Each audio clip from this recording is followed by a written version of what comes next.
Welcome back for another book review. Today we're talking about this one. So this is a little bit of Meditation and Introduction to Mindfulness by Leigh Mercree. Again, with the names, but this one. So as the title would suggest, I mean, if you couldn't stay on topic for this small of a book, I feel like that would actually be a problem. But yeah, so these books, pretty much all of them, it's gonna be like, yeah, the title actually says what the book's about. So as you would suggest, yeah, it's about meditation very briefly. So it goes over some of the history, some of the techniques. It also approaches it in a way that I really wasn't anticipating. It talks about it from a variety of different belief systems and how to incorporate it. There's a little bit of science in there, and then of course some exercises to try at home. I gave this one a 4 out of 5. So it's alright. Like, kind of the thing is like with meditation books, they're kind of all the same. A lot of the information's kind of exactly what you would hear everywhere. So a lot of it is just kind of the same repeated information over and over and over.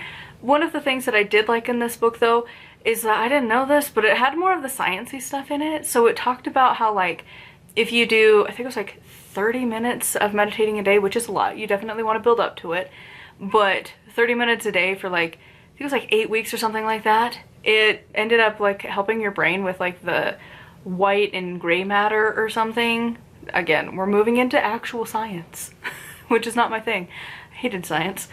But basically, that it can help your brain, and it can help it with like trying to combat like PTSD. It can help with depression, anxiety, also with keeping your brain going for like when you're old, for Alzheimer's and dementia. So it's a very good thing to get around to doing, along with other things, you know, like you should probably exercise, get your nutrition and stuff. But like, it was very interesting. It talked about if you're getting poor quality of sleep, how that can affect it and stuff. It had a lot of really interesting, like, sciencey things that aren't always mentioned. So I found it very intriguing that some books are like, even 5 minutes a day will matter. And then this one's like, nah, you gotta do 30. And it's like, I feel like building up to 30, it would be a good game plan, maybe one day thing. But also 30 minutes is a lot. I have a hard time committing to long things. Like 20 minutes tops is my jam. I can do something for 20 minutes. Workout, hell yeah. Read a book, hell yeah. Crochet, yeah. If I have to meditate, 20 minutes is starting to push my luck, but I can do it. But 30, I don't want to. I will spend 30 minutes doing stupid stuff all the time. And like if I get engrossed into a thing, sure. But I also just personally have a hard time, like 20 minutes is like the most I want to do. 10 to 15 is more my speed. But like 30 minutes is like, God, that's a long time of the day. And it's not realistically, and it's for your health, but sometimes that chunk of time just feels like, oh God, I have to do it for that long? Oh my God, why? But again, with the sciencey bits of it, it's like, okay, it kind of makes sense. Maybe I should do that. Maybe work towards that. But yeah, so the other thing that I took away from this was it felt really weird how much like Judaism and Christianity were heavily included in this topic. It just felt really weird to be like, and then these guys, and you're like, I mean, I guess, but okay. It was a really weird inclusion, and enough that it was like, this is weird how often they're being included, because usually it's like Zen, Buddha, Tao, you know, not and even just science, but Christian and Judaism. It was a really weird like inclusion. I don't know why it was so prominent, but okay. So I would recommend this book if you are a beginner to meditation and you're just getting started.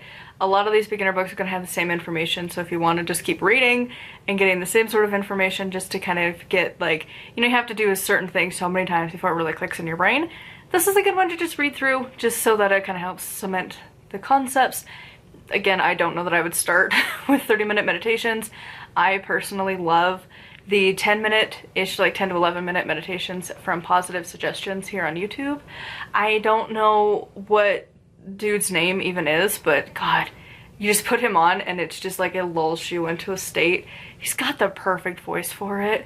He's got an accent and I don't know what it is, but it's just lovely. And he knows how to speak good, because some of them, like there's this one chick that I was trying to do her meditations for a while, but she was too like peppy. It sounded like you were trying to have a guided meditation from like a cheerleader, and you're like, I can't do it. I can't. Like, it too much of like the voice actors who do like the like commercials and stuff, like if you're wandering through like a JCPenney and then it's like the overhead voice, like the commercial overhead voice, that person who actually recorded the audio for that trying to guide you in a meditation, and you're like, I can't not hear you from something else. Like, you just have that voice, I'm sorry. Like, you need to not try, you know. This guy, opposite. Positive suggestions, oh my god, he has the voice for it and just lulls you happily into your meditation for 10 minutes and then you're done. And it's great and it's wonderful and I love him. And so I recommend that if you're needing like some guided meditations. He has some on like every topic ever. He has great ones for manifesting. He has a great one for anxiety. I do that one on the regular because it actually works. Like, I got to a point where I was doing it like pretty regularly for like about a month or so. And then in a very stressful situation, I actually started to do the stuff from the meditation. And it was like, whoa, you got into my brain. And it worked. Because it's like, breathe in, calm, breathe out, release. And then I was doing that and I actually could handle my situation. It was wild. So meditation actually does work. It just takes time. And it's very, very small stuff. It's very subconscious. But once in a while it hits the conscious and you're like, wow, it mattered. Weird. So anyways, read this book, go check out his channel, and yeah, till next time, make sure to like, comment, and subscribe. I post every single day. Thank you to my patrons. If you want to support me over there, it's patreon.com/nightwillowcrafts. And until next time, blessed be.